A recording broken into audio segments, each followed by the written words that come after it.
안녕하세요. 혹시 이거 안 나오나요?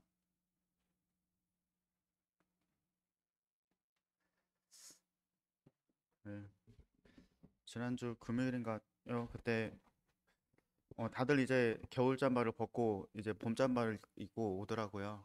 그래서 근데 전 아직도 그때 겨울 잠바를 입고 다녔었는데 좀 날씨가 좀 많이 푹해져가지고 좀 더웠었습니다. 그래서 저한테 그러더라고요.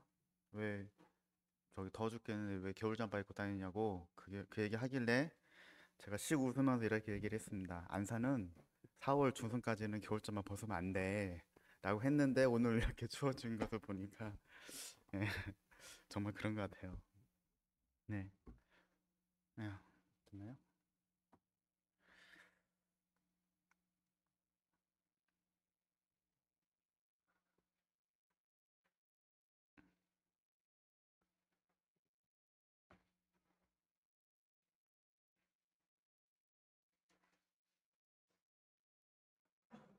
예. 어, 수요일마다 같이 함께 어, 이렇게 그 별들에게 물어봐라는 그 이 제목을 가지고 함께 같이 말씀을 나누고 있습니다.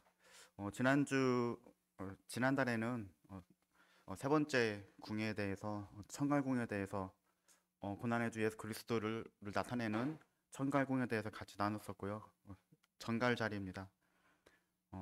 그래서 이 전갈자리를 통해서 주님을 상하게 한 사단을 예표하는 그 전갈자리에 속한 그 별들에 대해서 좀 이렇게 상고를 했었고요. 그리고 뱀자리, 그 여자의 후손과 싸우고 있는 뱀, 그리고 뱀주인 자리, 그 왕관을 증취하려는 뱀을 그 움켜쥐고 이렇게 저지하고 있는 강한 자에 대해서 이렇게 또 그 별자리 이름들을 통해서 같이 상고를 했었습니다. 그리고 헤라큘레스 자리를 통해서 겸손하지만 승리하신 강한 분, 그, 그 승리자신 우리 주 예수 그리스도를 이렇게 또 생각하게 되었었습니다. 네, 오늘은 계속 이어서 그 네 번째 궁입니다. 어, 쭉 보시면 여기 흰 점선이 보이시죠? 이렇게 한 흰 점선이 바로 그 황도길입니다. 그러니까 그 황도길이라는 것은 태양이 가는 길이라는 뜻이고요. 어, 12궁성이라는 말은 그 황도길을 이렇게 지나간 12개의 큰 별자리를 뜻하는 거고요. 제가 매번 그 말씀을 드릴 때마다 총 4개의 자리를 말씀을 드리는데 그 4개의 궁에서 한 개의 이 그 궁성과 그 딸림자리 3개 자리가 있습니다. 그래서 오늘 말씀드릴 부분은 어, 인마궁이라고 해서 어, 어, 궁수 자리가 있는데 여기 보면은 좀 작아서 잘 보이시지 않겠지만 여기 보면은 그, 그 반인반마의 그 사람이 이렇게 큰 활을 들고 이렇게 무언가를 겨누고 있습니다. 그리고 겨누고 있는 그 앞에는 지난달에 한번 저희가 저기 상고했었던 전갈이 있고요. 이 화살은 그 전갈의 심장부를 이렇게 겨누고 있습니다. 그리고 그 밑에 보시면 그 저 위에 보시면은 잘 안 보이시는데 어떻게 보면 독수리 같기도 하고 이렇게 거꾸로 독수리가 이렇게 거꾸로 된 것 같기도 하고 그리고 가운데를 보시면 하프가 있습니다. 네. 이제 그 자리에 그 별자리에 대해서 우리가 한번 상고를 할 거고요. 그리고 그 밑에 보시면 이렇게 무엇으로 보이시나요? 여기 네, 예, 이렇게 재단 자리입니다. 그래서 재단이 거꾸로 했는데 요 밑에 불타고 있는 재단을 가리키고 있는데 이 재단 자리에 대해서 한번 상고해 보려 합니다. 그리고 맨 위에 보시면 어떤 걸로 보이시나요? 뭔가 좀 양이 흉측해 보이죠? 예, 용입니다. 그 용자리에 대해서 이 성경에서 어떻게 얘기를 하고 있는지 한번 이렇게 같이 나눠볼까 합니다. 어, 계속 저희가 반복을 하고 있지만 구속사의 관점에서 저희가 제일 처음에 봤던 이 처녀궁에서는 여자의 몸에서 나실 약속의 호수님을 저 볼 수 있었고 그리고 이 천칭궁에서는 인류를 구원하기 위해서 지불을 하셔야 됐던 그 대가에 대해서 그리고 이 청갈궁, 이 정갈 자리에서는 이 그분이 주님께서 인내를 해야 할, 우리를 구원하시기 위해서 인내를 하셔야 될 그 투쟁에 대해서 그를 나타내고 있고, 오늘 보이는 이 임마궁에서는 그 마귀를 멸하실 예수 그리스도, 승리하신 예수 그리스도에 대해서 같이 나눌 수 있을 것 같습니다. 자, 임마궁 그 궁수 자리인데요. 어디 있을까요? 참 찾기가 어렵더라고요. 저도 이걸 하나하나 보는데 어떻게 그려지지가 않습니다. 그래서 제가 이거를 바로 알려드리도록 하겠습니다. 여기에 힌트가 있습니다. 잘 안 그려지시죠? 그래서 이 다음을 보시면은 이렇게 해도 이 모습만 보면 잘 그려지지가 않죠. 근데 여기 보면 그럴듯하죠. 그래서 이게 저희가 어떤 그림만 봐서는 잘 알 수가 없는 것 같아요. 근데 이 궁수 자리는 히브리어로 그 활 쏘는 잘한 그런 뜻을 갖고 있고요. 그리고 곱투어, 그 옛날 이집트어에서는 장차 오실 자의 아름다움이라는 뜻을 갖고 있습니다. 그리고 고대 아카디아어에서는 그 땅의 왕자라는 그런 뜻을 갖고 있습니다. 그래서 우리가 앞서서 큰 그 열두 황도가 있는 것을 그림 보셨을 때 이 강한 활을 가진 이 사람이 그 반인 반마죠. 이 사람이 이제 큰 활을 갖고 그 적의 심장인 그 정갈 자리에 있는 가장 밝은 별을 향해서 이렇게 쫙 활을 겨누고 있는 그런 모습입니다. 그래서 그때 저희가 전에 봤을 때는 또 어떤 때는 이 저희가 그 반인반마가 켄타사우루스 자리인가요?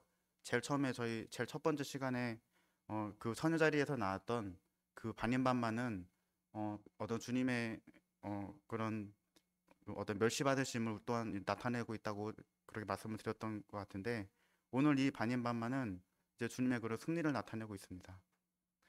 예. 그래서 이 부분에 대해서 저희参考를 해보면 우리 시편 45편에 보면은 어, 이런 주님의 그런 승리하신 모습들에 대해서 잘 나타나 있는 부분이 있는데, 네. 시편 45편 2절입니다. 왕은 사람보다 아름다워 은혜를 입술에 머금으니 그러므로 하나님이 왕에게 영원히 복을 주시도다. 네. 인자하신 우리 주 예수 그리스도를 우리가 이렇게 볼 수가 있습니다. 그리고 시편 45편 4절과 6절에서는 왕은 진리와 온유와 공의를 위하여 왕의 위엄을 세우시고 병거에 오르소서. 네. 장차 오실 왕자로서의 그리스도를 우리가 이 구절 통해서 볼 수가 있고요. 그리고 왕이 오른손이 왕에게 놀라운 일을 가르치리이다. 왕의 화살은 날카로워 왕의 원수의 염통을 뚫으니, 저희가 앞서 봤던 위대한 활 쏘는 자의 모습을 이 구절을 통해서 볼 수가 있습니다. 네, 만민이 왕의 앞에 엎드러지는도다. 하나님이여 주의 보좌는 영원하며 주의 나라의 규는 공평한 규이니이다. 네, 이 땅의 왕자의 모습을 하고 있는 우리 주님의 모습을 또한 우리가 볼 수가 있습니다. 네, 이렇게 그 임마궁 전체 이 궁수자리의 어떤 전체의 그 메시지는 우리 시편 45편에서 잘 이렇게 나타났다고 이렇게 보여지는데요. 그래서 이제 이 그 임마궁, 이 궁수자리에서의 그 황도유를 지나는 일단 궁수자리에 대해서 우리가 한번 상고를 해봤습니다. 그럼 다음으로 그 첫 번째 딸림 자리에서 한번 그 첫 번째 딸림 자리를 한번 보도록 할게요. 자, 첫 번째 딸림 자리인데 굉장히 쉬워요. 어디 있을까요? 네. 첫 번째 딸림 자리는 검문고 자리입니다. 인마공 안에 있는 검문고 자리인데 어디 봐서 검문고처럼 생겼죠? 네.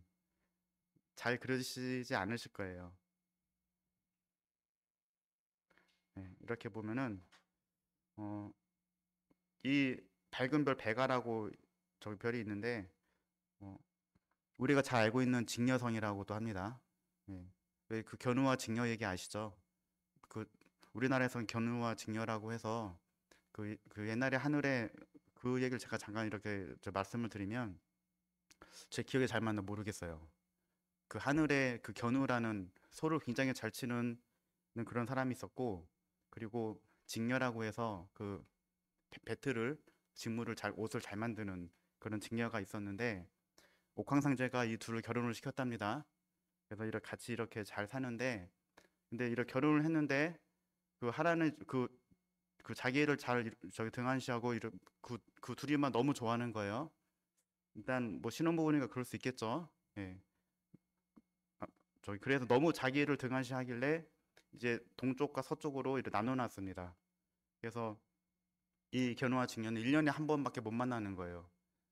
뭐 근데 그마저도 너무 멀어서 그 둘 사이에 그 거리가 멀기 때문에 다리가 없었던 거예요.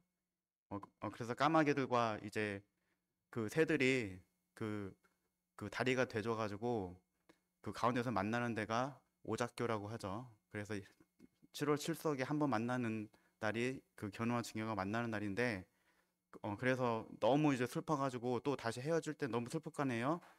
그래서 눈물을 많이 흘려가지고 비가 온다는 날이 바로 7월 7석이라고 합니다. 그래서 항상 장마철이 그때예요. 저기 생각해 보시면은 7월 7석이면 저희가 캠프 가기 전이나 전후 좀 된 그 정도 되는 것 같아요. 항상 비가 많이 오는 날이죠. 예, 그게 어떻게 잘 맞아 들어오는지 모르겠지만 어쨌든 저희가 알고 있는 그 직녀성이 요 배가 자리에 있는 이 별을 뜻하고 있습니다. 그리고 실제로 이 그 검문고 자리는 이렇게 검문고처럼 보이기도 하고, 이 우측 그림에 보시면은 어, 그 독수리하고 그 검문고가 이렇게 같이 이렇게 섞어져 있는데, 이 가운데는 검문고가 있고 그리고 위에 독수리가 있잖아요.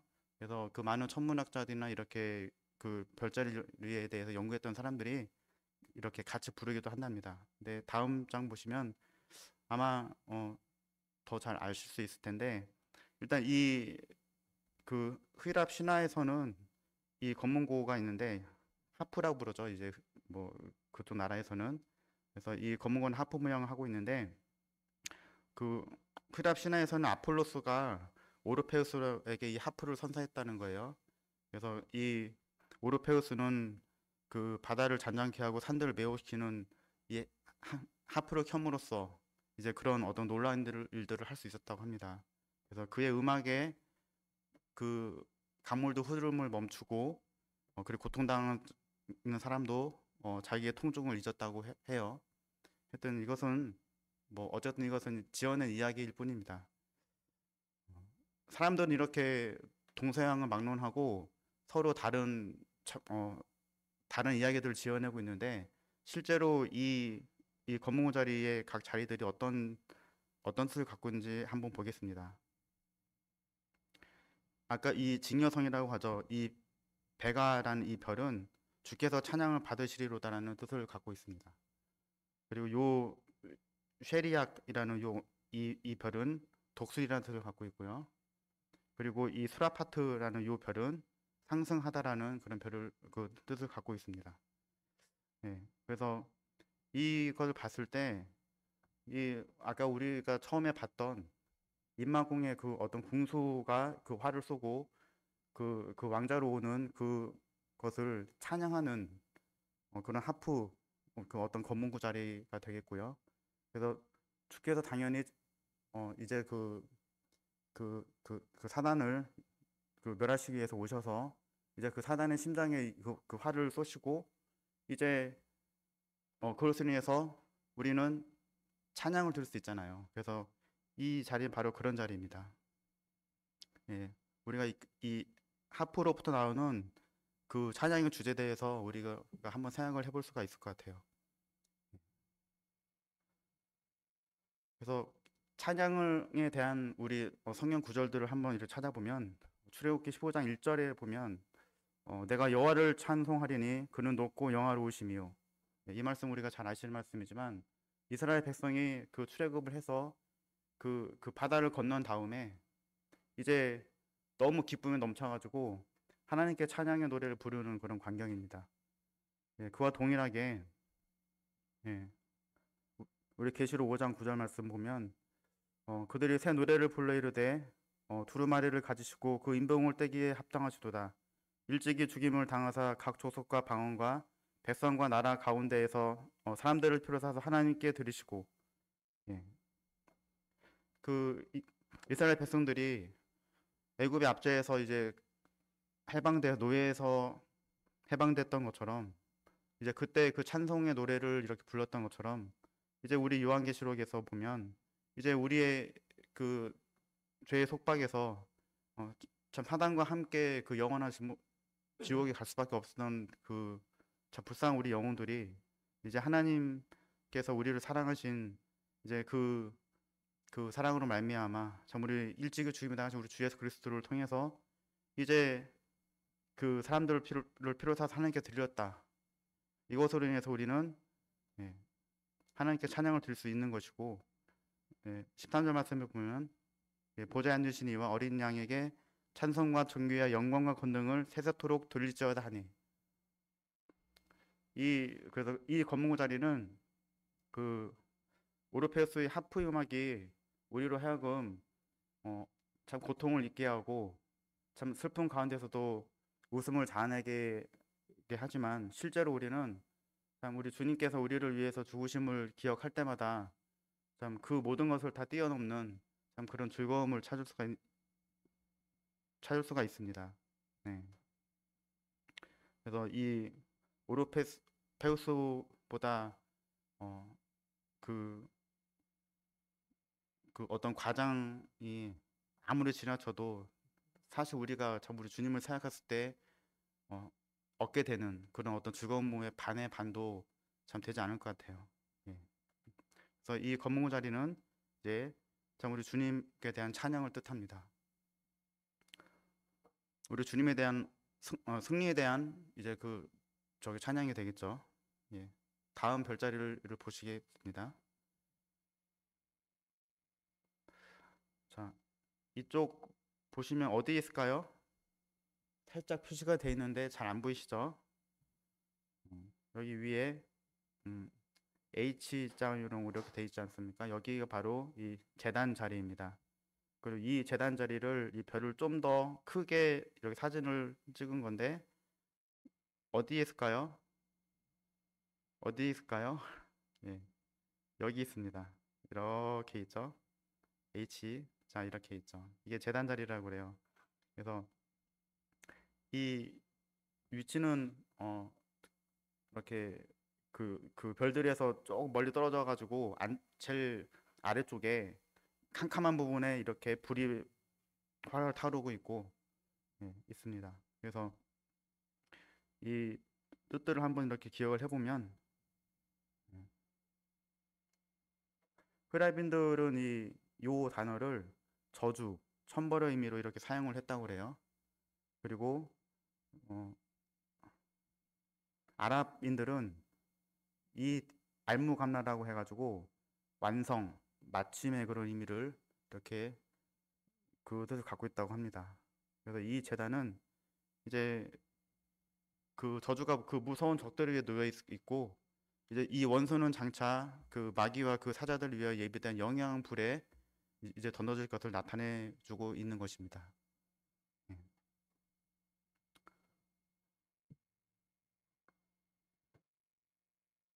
우리 마태복음 25장 41절 함께 한번 읽어볼까요? 자, 시작. 또 왼편에 있는 자들에게 이르시되 저주를 받은 자들아, 나를 떠나 마귀와 그 사자들을 위하여 예비된 영원한 불에 들어가라. 자, 계시록 22장 10절도 같이 읽겠습니다. 시작.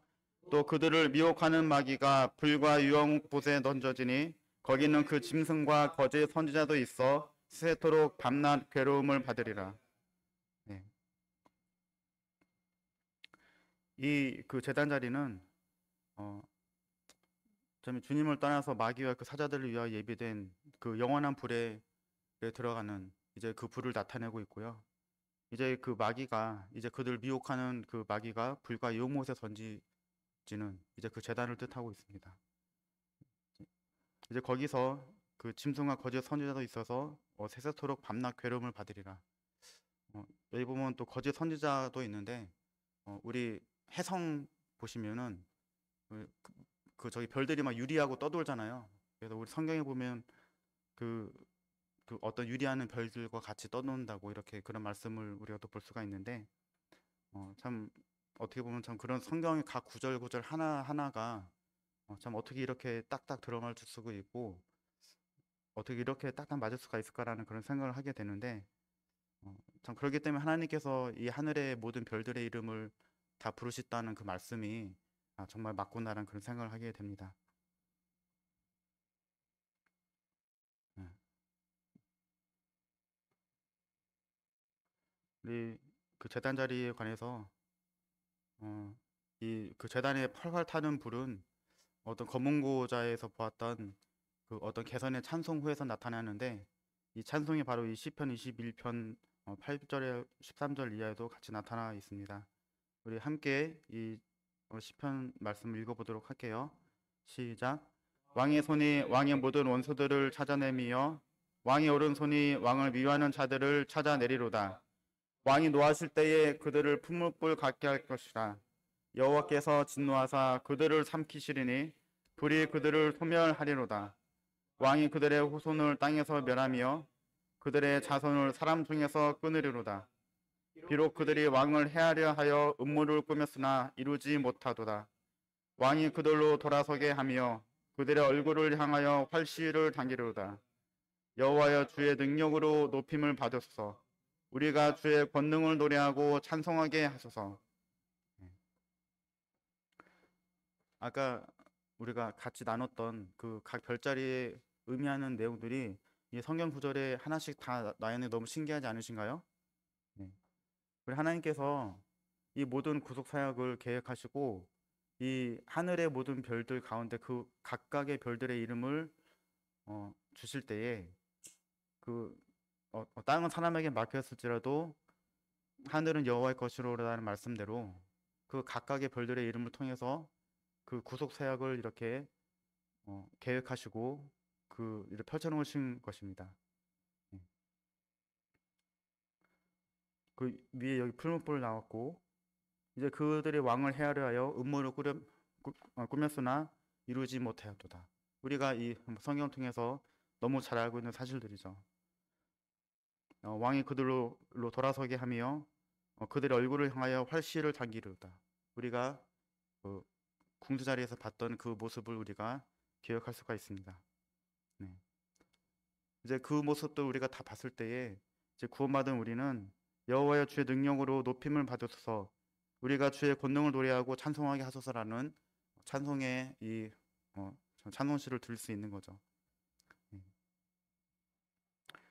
이 다음은 용자리입니다.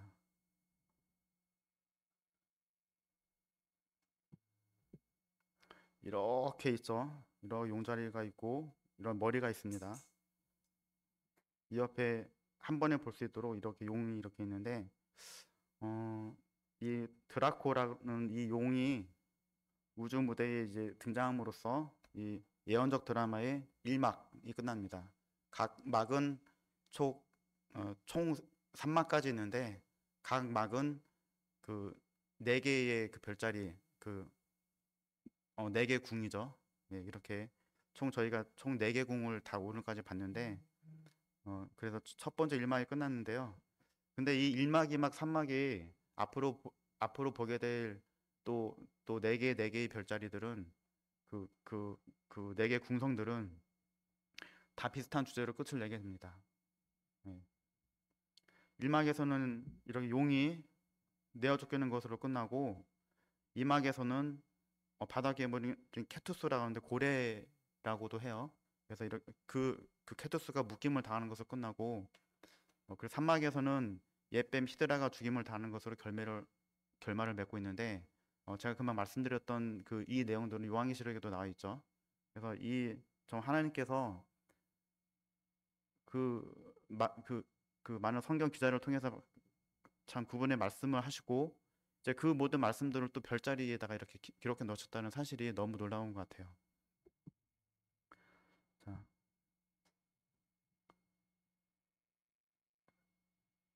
근데 한번 생각해 보시면 이 용이 우리가 뭐 상상의 동물 용이라고 해서 이렇게 나오잖아요.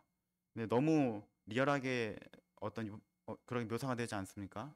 그래서 아마 저는 제 생각으로는 그 성경의 사실을 보았을 때 이 용은 아마도 상상의 동물이 아니라 이와 유사한 진짜로 실존했던 그런 거라고 저는 그렇게 생각을 하고 있어요. 어, 이사야 27장 1절 말씀 보면 그날에 여호와께서 그의 견고하고 크고 강한 칼로 날랜 벤 리워 야단 곧 꼬불꼬불한 벤 리워 야단을 벌하시며 바다에 있는 용을 죽이시리라 이런 말씀이 있고, 그리고 욥기서 26장 13절 말씀에 보면 그의 입김으로 하늘을 맑게 하시고 손으로 날렵한 뱀을 무찌르시나니, 그 시편 91편 13절 말씀 보면 내가 사자와 독사를 밟으며 젊은 사자와 뱀을 발로 누리로다. 보통 여기에서는 뭐 뱀으로도 이렇게 묘사가 돼 있고 한데, 실제로는 저는 그 어떤 발톱도 있고 막 그런 거 이렇게 보면은 아마 이런 지금 우리가 상상하고 있는 그 용이 맞지 않을까, 저는 그렇게 생각을 하게 됩니다. 그래서 일단 성경에서는 참 많은 비유적인 표현들을 썼기 때문에 그 어떤 꼬불꼬불한 뱀, 그리고 용, 뭐 또는 이렇게 그 어떤 고래 이렇게 표현을 이렇게 저기 해석을 하기도 해요. 이제 그런 부분들은 참고로 알고 계시면 될 것 같아요. 자, 그럼 이 용자리에 있는 각각의 별들이 있는데 그 별들이 뜻하는 바를 한번 살펴보겠습니다. 자, 여기 용의 머리가 있어요. 여기 보면은 이 에단인이라는 별입니다. 긴 뱀이라는 뜻을 갖고 있고요. 그리고 요 위에 보면은 라스타반이라는 별이 있는데 그 뜻은 음흉한 자의 머리라는 뜻을 갖고 있습니다. 그리고 저 라스타반은 아라비아로 말하면 누가 죽임을 당하소냐, 예. 날 어떻게 죽일 수 있겠느냐, 예. 그 사단의 꾀임에 속한 그 사람들을 영혼을 지배할 수 있을 것이다 라고 하는 그런 어떤 소사인 같아요. 예. 그리고 그 위에 보면 두반이란 별이 있는데 음흉한 자란 뜻을 갖고 있습니다. 그리고 맨 끝에 보면 이 용 꼬리에 보면 기한사란 별이 있는데 처벌당한 적이라는 뜻을 갖고 있습니다.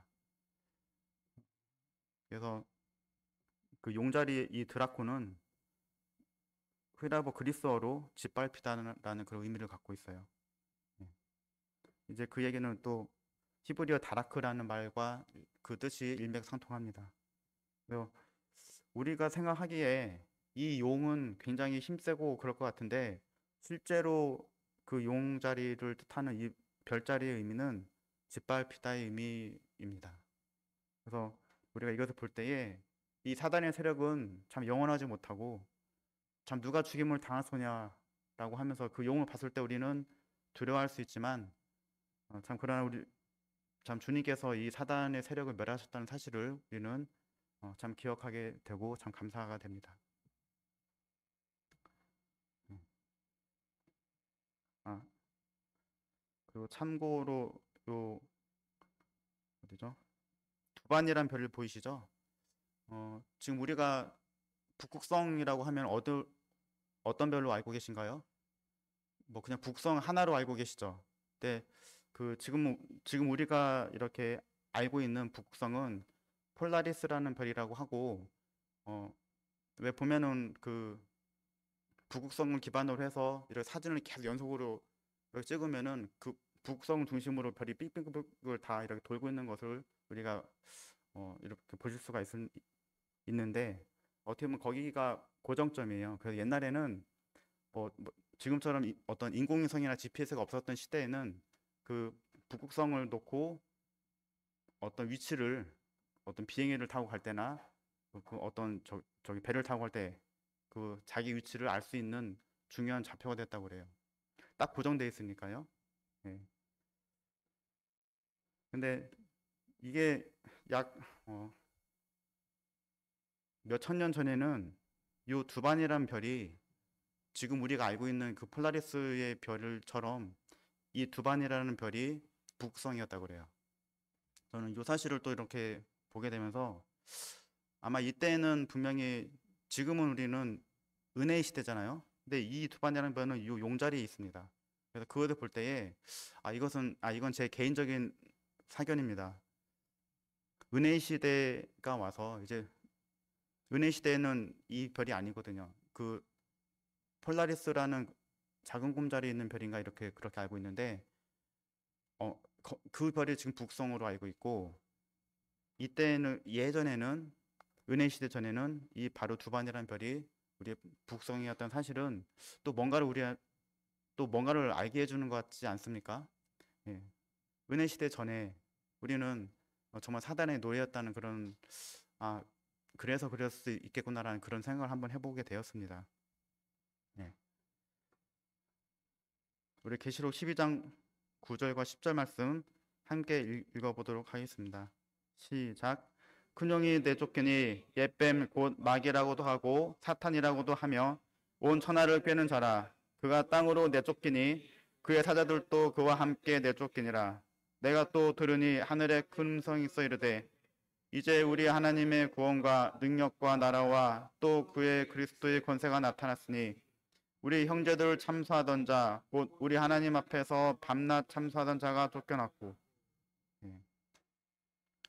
용을 봤을 때는 저 엄청난 그 생물의 그 어떤 권세 앞에 우리가 엎드려질 수밖에 없을 거예요. 그러나 실제로 그 용의 뜻은 내쫓긴 자라는 그런 뜻을 갖고 있다는 사실이 먼저 주님께서 이런 오신 것이 아니겠습니까? 이제 우리 형제들을 참수하던 자, 곧 우리 하나님 앞에서 밤낮 참수하던 자가 쫓겨났다.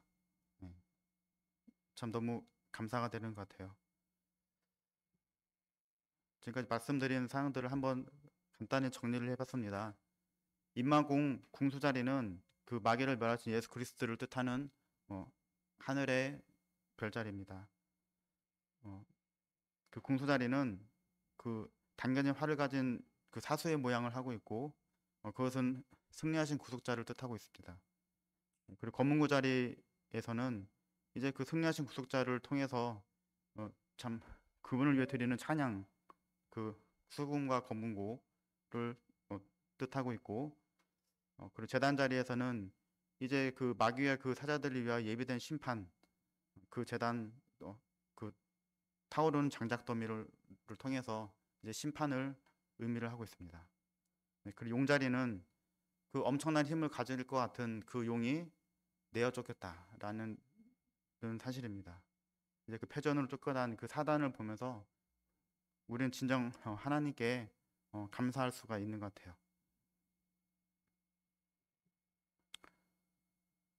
요한일서 3장 8절 말씀에 보면 죄를 짓는 자는 마귀에 속하나니 마귀는 처음부터 범죄함이라 하나님의 아들이 나타나신 것은 마귀를 멸하려 하심이라.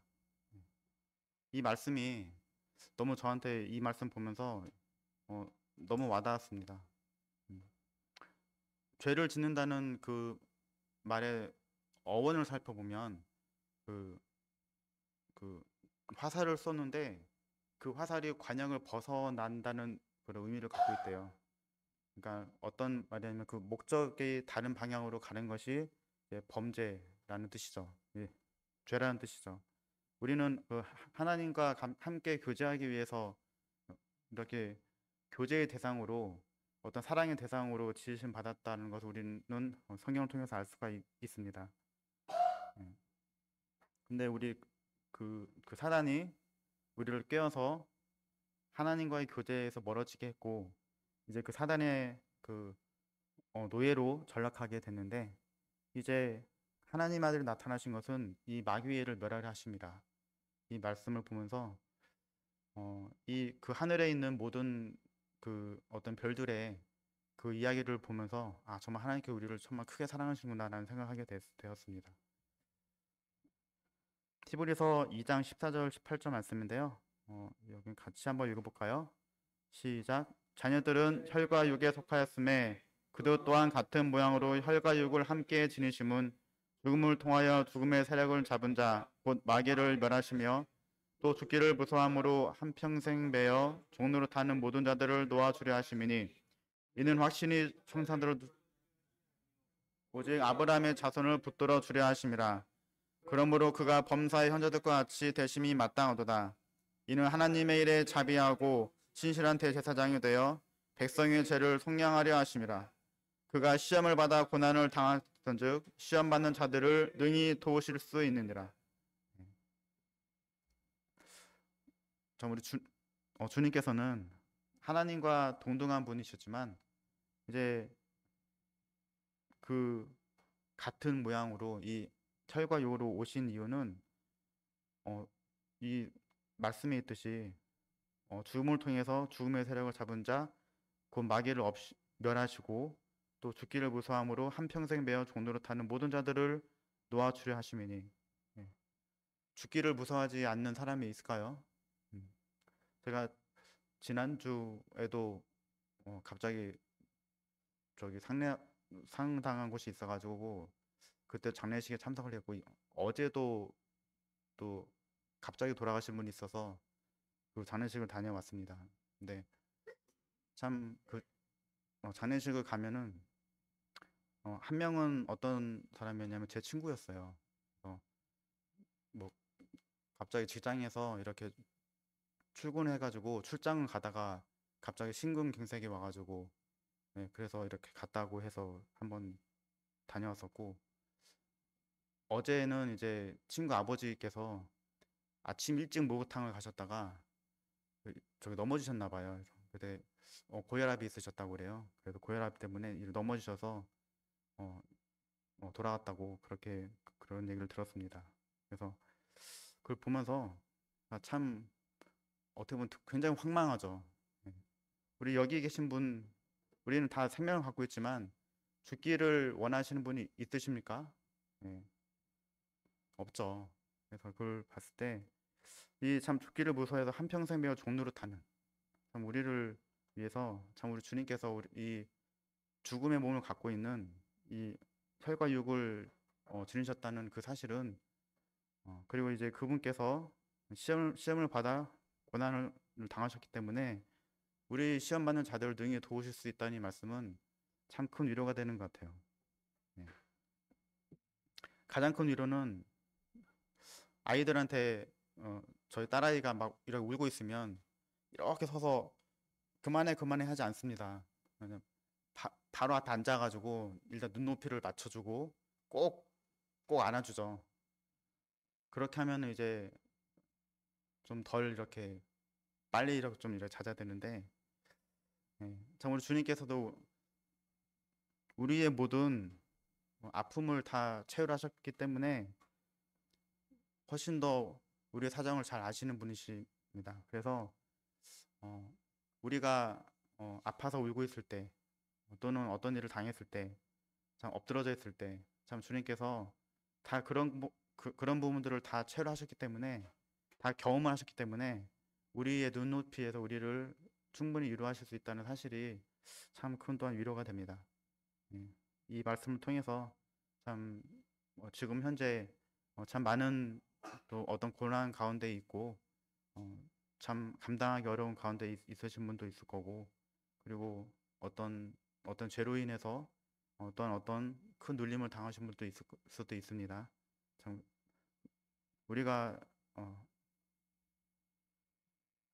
어, 혈과 육을 입고 오신 참 우리 주님께서 우리의 그런 모든 연약함을 체휼하셨기 때문에 이제 그 시험 반장들을 능히 도우실 수 있다 이 말씀을 붙들고 우리 함께 이런 믿음 생활 했으면 좋겠습니다. 이상입니다.